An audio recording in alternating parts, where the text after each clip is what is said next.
اللہ اللہ اللہ اللہ اللہ اللہ اللہ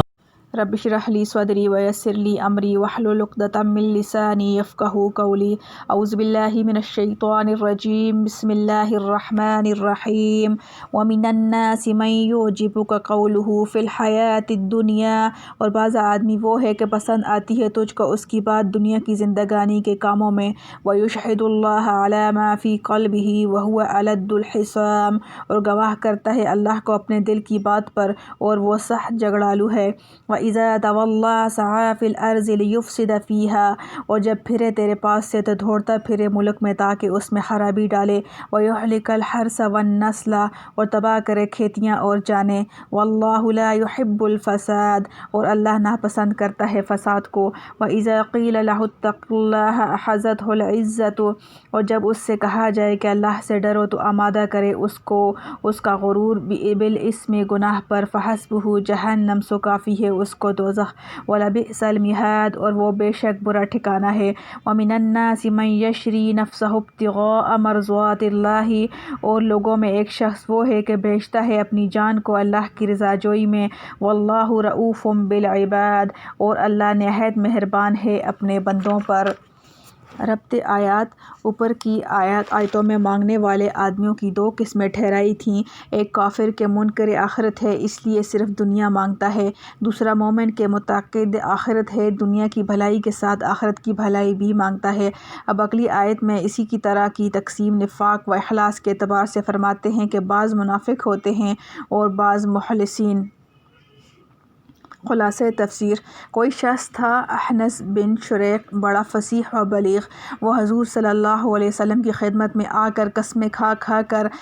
دعویٰ اسلام کیا کرتا اور مجلس سے اٹھ کر جاتا تو فساد و شرارت و اظہار ثانی خلق میں لگ جاتا۔ اس منافق کے باب میں فرماتے ہیں، اور بعض آدمی ایسا بھی ہے کہ آپ صلی اللہ علیہ وسلم اس کی گفتگو جو محض دنیوی غرض سے ہوتی ہے کہ اظہار اسلام سے مسلمانوں کی طرح قرب و حسوسیت کے ساتھ رہوں گا، اس کی فصاحت و بلاغت کی وجہ سے مزہ دار معلوم ہوتی ہے، اور وہ اپنا اعتبار بڑھانے کو اللہ تعالیٰ کو گواہ بناتا ہے اپنے دل کی سچائی پر، حالانکہ بالکل جھوٹا ہے، کیونکہ واقعہ میں وہ آپ صلی اللہ علیہ وسلم کی مخالفت میں نہایت شدید ہے، اور جس طرح آپ صلی اللہ علیہ وسلم کا مخالف ہے اسی طرح اور مسلمانوں کو بھی ایذا پہنچاتا ہے۔ چنانچہ جب آپ صلی اللہ علیہ وسلم کی مجلس سے پیٹ پھیرتا ہے تو اس دوڑ دھوپ میں پھرتا رہتا ہے کہ شہر میں کوئی فساد کر دے اور کسی کی کھیت اور مواشی کو تلف کر دے۔ چنانچہ ایک مسلمان کا اس طرح نقصان کر دیا، اور اللہ تعالیٰ فساد کی باتوں کو پسند نہیں فرماتے، اور اس مخالفت و ایذا کے ساتھ مغرور اس درجہ ہے کہ